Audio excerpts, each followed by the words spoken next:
Hello, and welcome to another episode of Scavenger Life. This is episode number 516 at scavengerlife.com. Ryan, FOMO, fear of missing out. FOMO.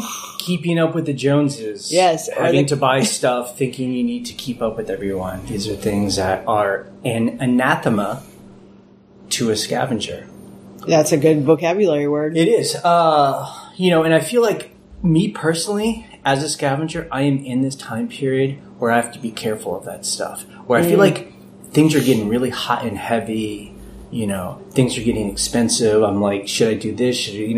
Auctions are expensive. Right. We buy real estate. I'm like, real estate's so expensive. I mean, it's just... Used cars are expensive. Yeah, we've... It keeps popping up. All these Ryan things. is thinking of buying a car. It's too expensive. And the fear of missing out and the keeping up with the Joneses mentality is about, like, if I don't do it now, I'm going to miss out. Right. Like, if I don't do it now, it's just going to get more expensive and worse. And that is not true. It's not true. Okay. It's not true. Yeah. Okay. So, this is going to be a lesson of what I learned about business from being a punk weirdo. Oh, a punk weirdo. Yep. So, when I was a kid, I was super straight-laced. This is going to be another sad story from my life. Now, straight-laced meaning, like, you went to kind of a preppy school, right? Like, I went to, like, a little private Christian school. Yeah. Like, for, like, the poor Christians, I mean, they are. Like, anyone out there that hears this, there's, like, the really fancy prep schools. Prep school. Okay, so it's not really... Like, those are, like, the expensive, rich Christians. And then there are the poor Christians. I just go to, like, a little neighborhood community school where, like, some church people put together. That's the one I went to. Yeah. And it was fine. We had little... Uniforms.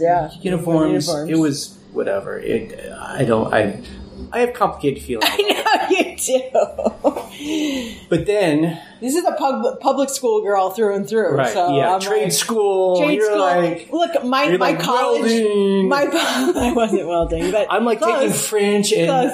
French and Latin. Latin. And, You're learning Latin. Yeah, and I went to a public art college. Right. The only public art college in the country. But it was a public school. Right. So, yeah. I'm taking the bus to school. Yeah, I took the bus for an hour, one way, to high school every day for 4 years. I'm like learning about like ancient Roman history. I'm like... This is like early Christians in like the, 800 BC or whatever. Yeah. And here we are. Together. Yes. So then... Yes. When I became a teenager, I met some older kids. And you were still in that school? Right. Yes. And they were punk weirdos. Okay. Did they go to your school or somewhere else? Some of them went to my school, some of them didn't. Okay. And then, especially when I got into college, I really met these people. Just like, punk weirdos. Kind of just like, and this is like pre-Slacker days, like Nirvana. This is like kind of before 80s, then. when it's like Def Leppard on the radio. Like late 80s. Pour some sugar on me. Yeah, guys, it's horrible. Really, it's like hair metal. And I know we all like laugh about it and it's really ironic. No, it's but awful. Like at the time, it was really horrifying. Yeah. I mean, that this was being held up as like the highest achievement of pop culture. Right. And we all knew it was disgusting. Like, it was not Some great. Def Leppard fan is like hurting right now. Just so, anyway. Yeah. These people, I'm trying to, this is my life, so I could talk about this forever. But, these are people, young people, a bit older than me, though. I mean, we all had a lot of problems personally. Right. So we're all messed up. Yeah. But we're messed up together. That's punk rock. Right. Yeah. Messed up together. And, we did things that we thought was real and true to us. Yeah. And we made a lot of mistakes. And then, here I am. So here I am. Okay, so that's the story of my sad life. So how did that teach me to survive in business? Right. I mean, I think it's really like, don't do what everyone else is doing. Yep. Right. And being a scavenger is super punk rock, right? Yeah. And the whole point of being a scavenger is don't do what everybody else is doing. And don't care what people think about it. Don't care what people think about it. And, it's finding things that people other people think aren't worth anything. They're trash, literally. And then you resell it. So that's why my alarm bells are just going off because, I've talked about it. I like auctions. Yeah. But a lot of them are just online now. And I go there, I'm just like, this is crazy. Everyone's here. I can't, it seems like people are finding good deals. Cool. They're digging in. They're finding the good deals. But I'm just like, this is not, everyone's doing this. Yeah. I should not be buying stuff at these prices. Right. This is not scavenging. This is now this is the height of the market. This is now business people doing this or whatever. Yeah. I mean, remember when we started and auctions were us going to an auction and it was us and 12 other people with coats with sandwiches in them not a joke. The lady that has the old dog and the baby stroller, it's just that's when you're I'm in the right place. I'm buying table lots for $5. Yes. This is great. Or going to flea markets. Yeah. Now we haven't been to a flea market. Well, COVID kind of hurt that. But. There's one I bet is now open that I should go to. Yes. But it's tough because those are great too. Yeah. You go around and you can still look. What has given me hope again was the few yard sales we went to in the past couple of weeks. Just randomly, it's nice out. We're driving around. I have cash in my pocket. Right. Not intentional. And I'm like, there's good stuff here. People are overlooking this, that, and the other thing. Or when we go through trash on the streets, when we're for sure. New York, or even just driving down the road and see something.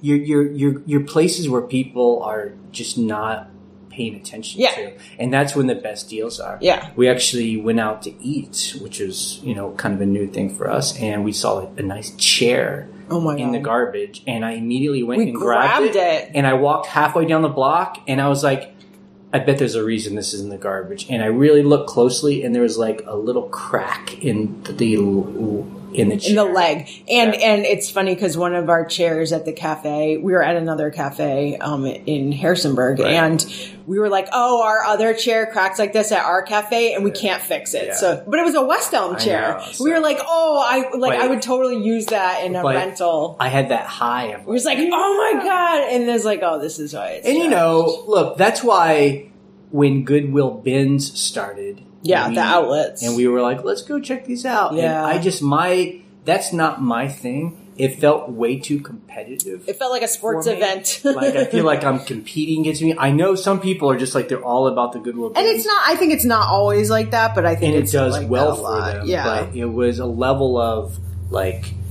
intensity I didn't need. Well, that's similar to the auctions where in the beginning, it sort of felt like everyone had their own little stuff. You could bid against people, but it wouldn't be crazy. Right. And now you're how much did that table lot of glass go for? That's too much. I mean, I think about the properties that we've bought. Yeah. It was such a good experience because we're buying at a time when there aren't a lot of buyers. Yeah. We can kind of pick and choose. We have time to really look at it, tour it, do research, walk around it. We can do a little bit of bidding, and it felt right. Now, we have a couple of friends who are trying to buy real estate, and actually quite a handful here in our area, and so we've been kind of helping them, and it's insane. I would not be trying to purchase a home right now. I think And I know that the fear is if we don't buy now, it's going to be worse later. But again, that's not true. Historically, it's never been true. Well, if you look at the economy and the markets and things like that, I mean, in the last our lifetime, it's just up and down, up and down, up and down, up and down, up and down. It's just. I mean, there are certain places in the world, like New York City, where you're prices never go down. They stabilize. Right. But they never are oh, this is going to be $100,000 less in 3 years. And if something either, an auction house is always going to be expensive forever, or if buying a house in a certain area will always be expensive and always go up. It's well, as a scavenger, I'm I'm just not going to go there. I'm just not anymore. going to go there. I'm not going to go to that auction house anymore. I'm Yeah. not going to try and buy a house in a place that's only going to go up. Exactly. Because as a scavenger, I'm just like, that's not the business model. The deal. Yeah. I mean, even when we were thinking of starting our coffee shop here, so we have a specialty coffee shop. Right. You know, it's like fancy coffee. It's like an espresso bar, you know. Yeah, it's espresso. And it's still, pour-overs. Yes. So that started becoming popular 2008.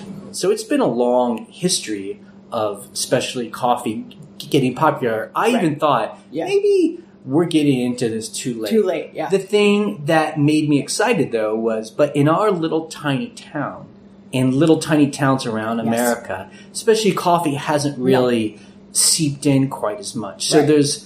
So we have no competition for what we do. And it feels good. Right. You know?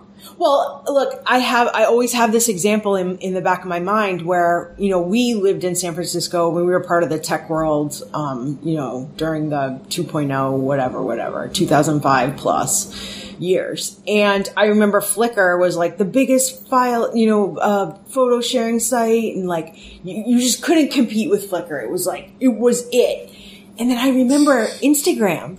Yeah. And I remember being like, why would they create a photo sharing site? There's already Flickr. Right. But that was kind of before the iPhone. Like the iPhone had just come out and they were like, oh, it's a mobile app. Right. That's all it is. You can do it on your desktop, but not really. Yep. And they killed Flickr. Flickr is like essentially dead because it's Instagram's a social network.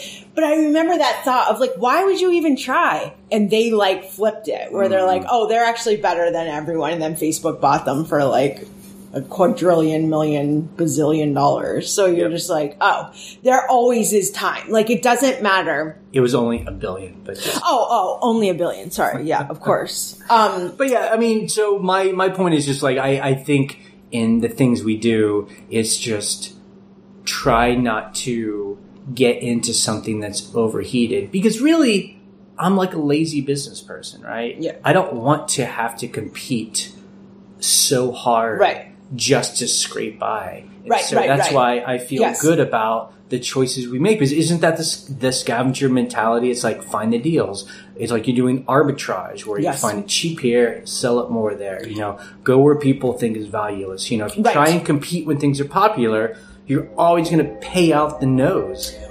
Well, when you said you don't want to compete just to scrape by, that's why we left the city. I mean, that exact sentence was why we were like, oh, we need to leave San Francisco because I don't want to just like...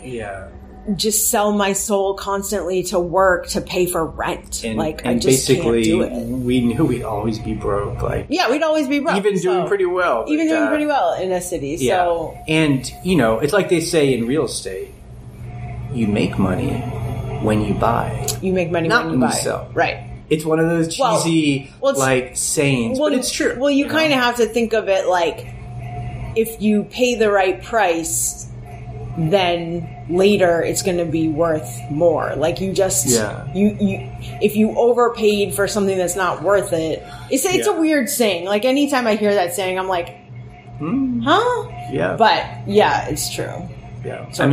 And so like we are, one of our cars is really old, like 26 years old or something. It's 26 years old. We just had a couple of issues and we had that choice. Like, do we keep dumping money into a car that's probably worth $500? I think it's worth more. $1,000. Or do we buy a used car? And the used car market is so insane right now. It's crazy. You've had a little bit of FOMO. I'm like, because I'll see other cars and I'm like, oh, not even fancy cars, like little economy cars. They're just way too expensive. Yeah. And so we decided to pour some money into our old car and get it fixed up. And it drives great. Yeah, so it's fine. So right now we're just, I think for my own sanity, it's like putting our heads down. Yeah. Keep continuing to establish this coffee business. Right. It's a process. It's got a lot of, we need some more people involved. Yeah. We need to get it more organized. I mean, it's good. We can keep eating off of our huge eBay inventory that we have not put up. I mean, we have lots to list. Yeah. I mean, we have 3 construction projects we could do right now.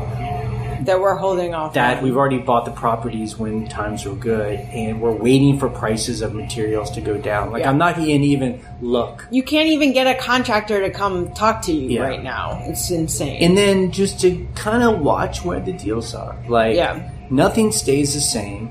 Real estate will find its even ground again. I mean, I don't know if it's ever going to get as cheap as it was. I don't know. Probably, maybe. I don't know. But it's not going to. It's going to stop getting overheated. Prices will go down as people run out of money. Mm-hmm. I'm assuming auctions won't always be as crazy as they are too. Because I mean, people can only buy so much stuff. I don't know. I mean, there's a lot of people out there in this country. And, who knows? Maybe some brand new fun scavenger thing might pop up that we don't even know about yet. And, we each have to just do what's kind of fun, Yeah, I think that's the overall message is like you're always going to find, if you're out there looking and searching and kind of like keeping your eyes open and your ears open, like you're going to find little niches that are cool, and make sense to you. For me, it feels good when we do things, when I get that scavenger excitement. Yeah. That scavenger high. I know we've done it right because we found like a special thing. Yeah. Like I bet you could probably still find a piece of property somewhere, a house that was a good scavenger find, but you've got to really dig in. I don't like when I buy something for like because I'm afraid if I don't buy it, it's going to be gone. Get anything. Because then I just feel like, I just kind of wasted my money. Yeah. Although I can't remember an example of like when you might have done that. We went to Old Navy. I was going to say, is it Old Navy? We needed clothes. I still need clothes. I couldn't buy anything. For you. We went to H&M and Old Navy because I was like, I just need jeans that are whatever. And we always go to the clearance. I was like, where's the clearance? They're like, oh, you cheap lady. Couldn't find anything. I found a couple pairs of pants because I needed some pants. Yeah. And I thought that they were on more sale than they were. Yeah. They were like $30 each. Right. I'm wearing them right now. They're nice. They look great. I'm satisfied, but I wish I had paid $10. Yeah. I think when we got to the register, and because they do this thing where it's like, I don't know, it's not clear how much it is. And they started ringing it up, and I was like, how much is it? And I should have just been like, wait a second. Let's look at the... But at that moment, you were like, I mean, we both, because we're scavengers, and because we do a lot of work, like, I have paint and holes in every single pair of clothes I have. Because you're just like, I gotta do stuff. It just feels... Like, I have stain, like, I have, like, polyurethane all over these paints. It's our life. Right now. Anyway. Yeah, so... It's paint retail. Anyway, so that's it. So I think my punk weirdo friends would be proud of me at where I am in my life, Okay, let's talk about eBay specifically. Sure.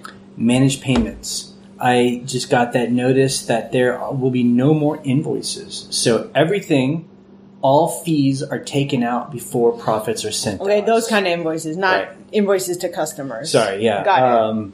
So I like it. I think this is like Amazon. So basically, we sell something. You ship it with an eBay label. Yes. And then they send you your... Yeah. I have it set where we get paid every Tuesday. And so it kind of amasses some money. Yeah. And then they send it to you. And then that's it. There's no invoice at the end of the month where we have to pay our whatever fees, I don't know if that works for FedEx since... like FedEx and UPS. I don't know if like you actually do get charged at the end of the month somehow for that, or if they just take it out of. Because normally they say, right. So what happens with FedEx and UPS labels is they don't charge you until it gets scanned in, and like then they put it on the invoice. Right. It's not like the post office where you're like paying cash right then for a label. So I'm not sure. I'd have to look into that a little more. I guess thinking about it, my guess would be is that they would just charge you later, and on managed payments. Right. And so on That's what managed payments, if you go to on the sidebar, it says all transactions. That's where it shows you all the fees and profits and stuff. So I don't know. I liked it. I like it better. I like it better. Much better. Honestly, it seems easier to keep track of what's coming in and out. Yes, because it's just, there's your net. So every day I look at that actually, and I just check out the transactions from the past day or two and just see. So that way, I guess if anything were to look weird, I could tell you. Right. Like, what's this big charge? Like, what's this, like, whatever, $35 charge. Yeah, right. Yeah. So, okay. So that's one thing. Number two, I got that, I'm sure everyone did. We got this thing from eBay Main Street. It's like their political group. Lobbying group. We had heard the other week about them trying to do this in Georgia. But this is going to be a federal legislation they're trying to pass called the Informed Consumers Act, where require online marketplaces like eBay, Etsy, and dozens of small online marketplaces to annually verify each of their high-volume third-party sellers, like us. We're high volume? Defined as those who have 200 or more annual sales, totaling $5,000 or more. Additionally, the legislation requires that the high-volume seller's full contact name, full contact info address be displayed on each listing. Each listing. What? My home address? That's 200 crazy. plus annual sales totaling $5,000. Yeah. So if you're under 5,000, it's one or the other, right? And but that would be almost every like most scavenger everywhere that I can think of. It's crazy. So yeah, I don't know. That would be nuts. That would be crazy. Yeah. Because it's your home. I don't need my home address for everyone on eBay to see. I mean, if you buy something from me, you're getting my return address on your, package. So, eBay is saying that this is being pushed by the big retailers because they're just trying to make it more onerous for people to sell. Right. I'm sure that the big retailers their reasoning is like there needs to be more transparency so people can't steal stuff and then sell it online. Like, right. You want to bring people out of the shadows. I don't know. I guess that would either, number one, push people who sell on eBay and places just to more of the dark areas like Craigslist or Facebook Marketplace or something. Now, my question is this. Could you just get a P.O. box? Well, I was just... Like, is that going to count? Thinking, or it's going to start some new business opportunity where people can buy an address. Right, like a forwarding I'm just now an address. LLC, and my LLC is housed at this, this company. And they forward an email or something. Who knows? Yeah. We'll see. Okay, and then the other thing was, starting July 1st, eBay will be required to collect and remit VAT taxes on orders up to a value of £150 imported into the EU. EU or UK? Sold to consumers. So I guess that's not pounds, so euros. Euros. There will no longer be a VAT exemption for small shipments up to 22 euros. Okay. So for shipments over 150, the buyer will be charged VAT following arrival of the goods in the country. Okay, but anything under 150 euros, they're charged on the site. I guess so. Now, if we're doing global shipping, does that affect us, or is eBay just taking care of that? I don't think so. I think global. So this is from someone that doesn't know. Right? Okay. I'm assuming that global shipping, the reason why buyers hate it is because they're being charged. Oh, up front. They do it up front. Yeah. To make it simple. Yeah. And we've talked about it before. We've always shipped overseas, and before global shipping, we would just do things first class, and we would have these issues where people would get the item, like in England. Right. And then they would complain to us. I had to pay. Post office is telling me I have to go pay £10 for some fee. I'm like, well, that's your country. And then they're like, I'm not going to go pick it up. Right. And then it gets sent back to us. And then we have to eat it. So I don't know. this, I guess, is just making the global shipping program just normal. I don't know. Like it's right. I mean, I guess it's for, I'm assuming it's for sellers who don't sell through global shipping. Yeah. Like, you have to make sure that you're collecting that VAT somehow. I mean, it's funny to think it wasn't just a year or two ago, a couple of years ago, when, like, selling things online, there weren't taxes, there weren't all these fees. Can you believe there wasn't sales tax? Very quickly, online sales are now fully taxed. Yeah. VAT taxes, all kinds of taxes. Yeah. And I guess, it's a transaction like anything else. Right? But it really does show that we've gone from online sales just being those kooky weirdo people that sell things online to like, it's a real business. Yeah. People are making real money there and they need to pay taxes like and you have to pay taxes on your income. It can't be like, oh, I made up to $20,000. Right. And I'm not going to claim it. It's like, what? Yeah. It's crazy. Yeah. Okay, our numbers for this past week. We sold 25 items. Oh, boy. So that's like 3-ish items a day. That's not a lot.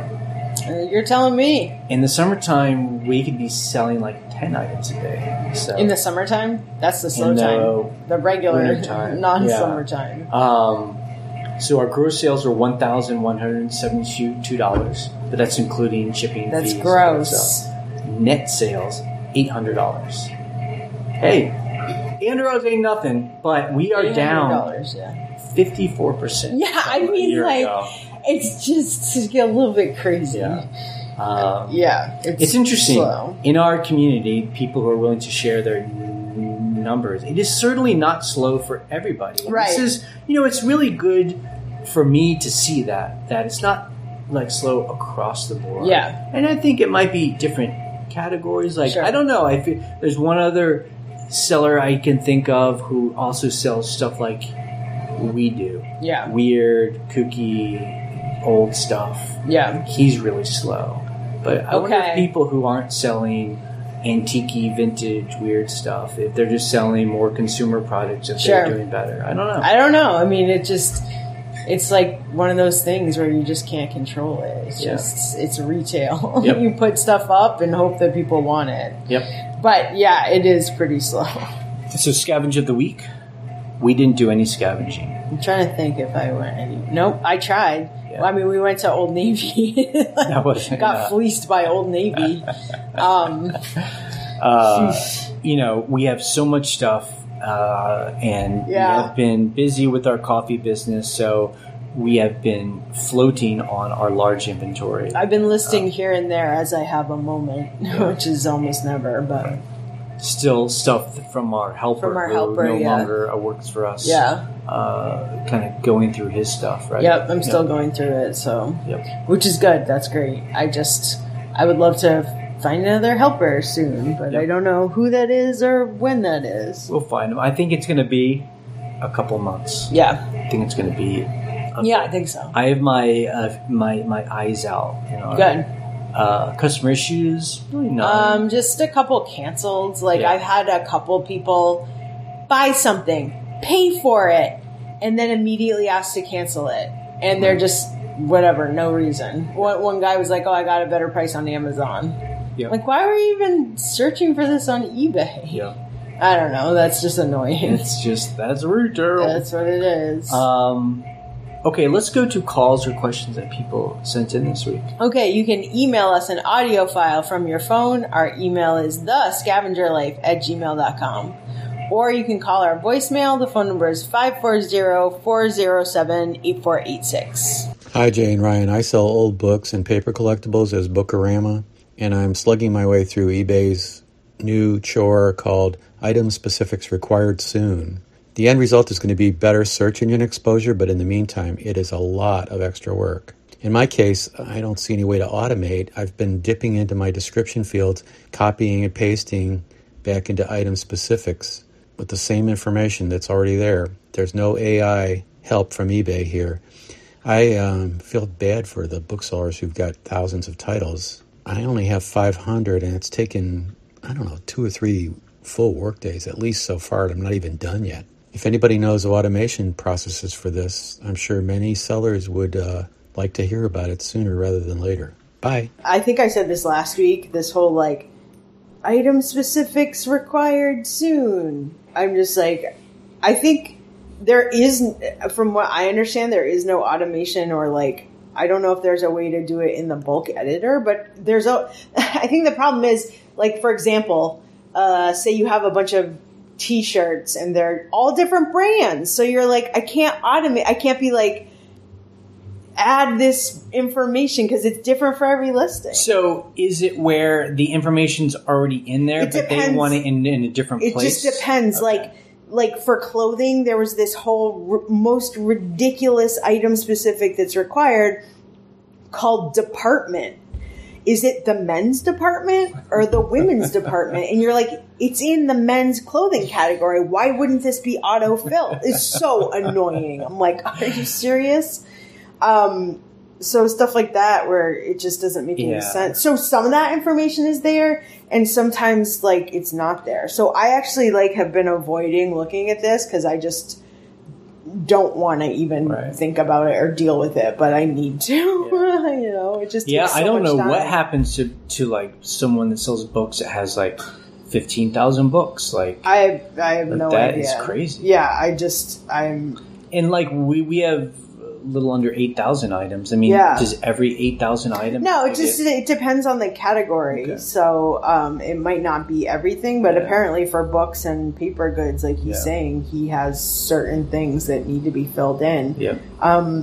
Somebody eBay loves structured data. I'll tell you that. I mean, look, structured data is not a bad thing, but if you can't like bulk edit or like fill in information from already known information, it's difficult. I also find like they ask for things, you know, we have things that aren't very easy to structure the data. Right. Like some old piece of letter. A metal. I don't know. It's just like, it's a metal paperweight thing. It doesn't have a brand. Right. Now, it doesn't have like I said, era. Okay. Like I said, so this is, I'm speaking to someone right now who doesn't list. So there are things, So there are things where there just aren't a lot of item specifics. You're like, this is a really, like in collectibles, there's a lot of times collectibles are primitives.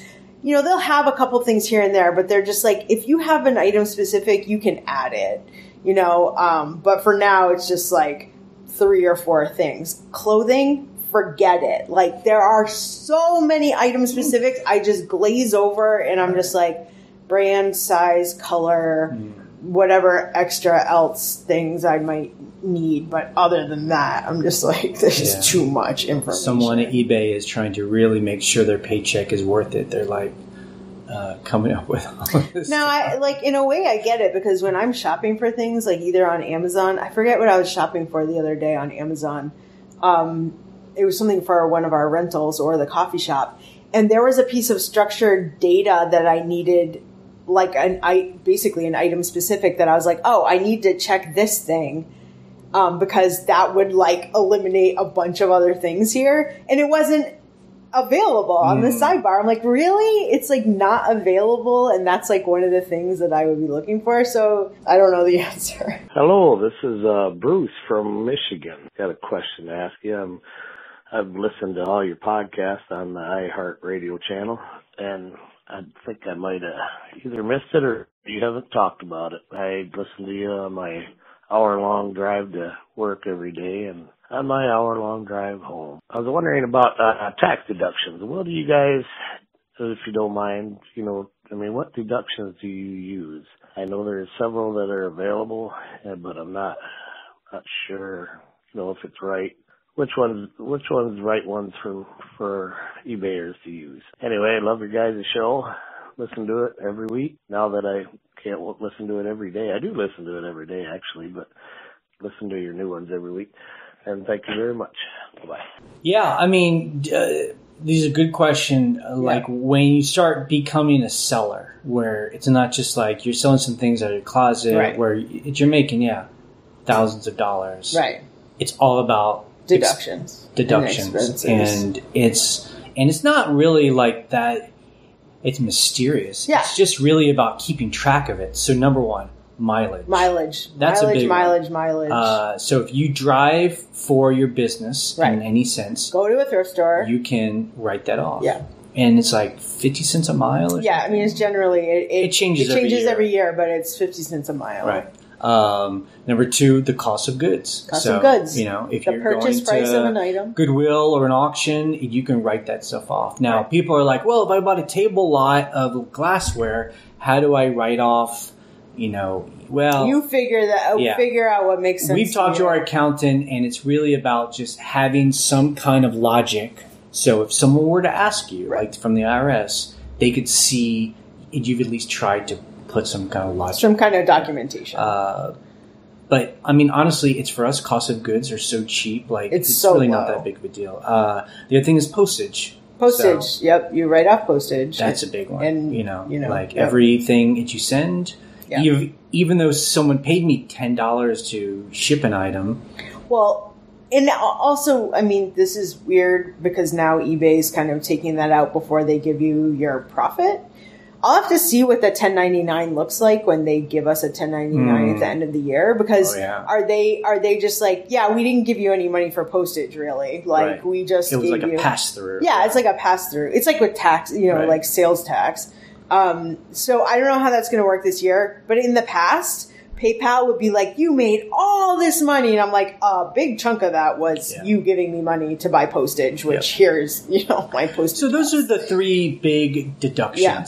I mean, another deduction I will say is a home business office deduction. So if you have a home office that's like, 300 square feet, and that's where your computer and your printer and your packing station is, you can deduct that percentage off your like home utilities and like, you could write off either all of your internet costs or your part of them, you know, stuff like that. But again, I would suggest that you get an accountant. An accountant will help you answer that. Although some people are very confident and they just do QuickBooks and they figure all this stuff out. But these are all... I just like to have a accountant have eyes on this because I don't want any red flags. These home deductions, home office deduction can be a bit of red flag, so... I think those are good. The other thing is I can think of any supplies that you buy. So shipping supplies. Bubble wrap, poly mailers, people tape.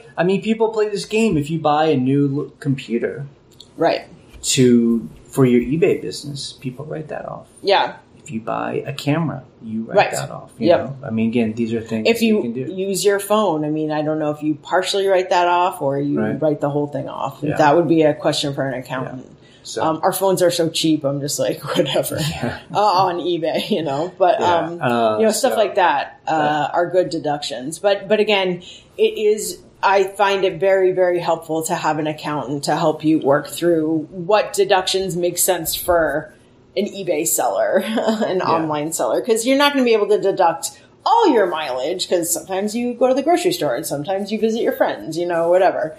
But you should be keeping track of your business mileage. Or if I go on vacation to the Bahamas, but I go to a thrift store, can I write off the entire trip? Right. Those are kind of games people start playing. But those are good questions to ask and start keeping track of because there are times where I have talked to other scavengers where at the end of the year they go, oh my gosh, I actually made a lot more money than I realized this year and I didn't keep track of expenses. Because it's gross, right? Yeah. Right. So how much did this all cost me to make this money? And I need to write off part of it so I don't get taxed on the whole thing. So it's a good thing to start doing. Okay, that is it for the calls that people sent in. I hope everyone has been doing well. It's Sunday. We're in the Roaster building. We are the only place in town open. Our coffee shop. I know. So we are doing this podcast while getting texts from our partners saying, bring us more milk. Bring us more bread. So we've been going back and forth. It's good. I do want to say, I think it was last week we were suggesting to people when we ship them coffee to do 2-pound coffee bags because you save on postage and also it'll keep you going for several weeks and it's fresh. I feel like if you drink coffee, 2 pounds is a good amount. We go through 2 pounds. It's not a problem. Right. And you know what? on Monday morning, I was like, I have a lot of 2-pound orders. I need to roast a lot of coffee. And I will want to make a request. Our partner, Phil. Yes. We get all these orders, and they're from like all over the country, Montana. And I'm like, these are scavengers. She's like, they might not be. If you order from us, you better put a message in there. Put a message in. There's like a special notes section. Say, hi, Phil. I'm a scavenger. Scavengers forever. Seriously, because there are people all over the country buying stuff, and I'm like. Yeah. These, I know they are. Plus, you look at their emails and it's like thrifting for you. You're like, come on. I just don't think he understands who this community is. He just doesn't believe that it's a real thing. So help us out. Yeah. Go to broadporchcoffee.com. That's a way to support us, is buying coffee. That's the best way you can support us right now. Yep. And you get coffee in exchange. Yep. How awesome. Okay, this podcast is ending. 3, 2, 1. Bye.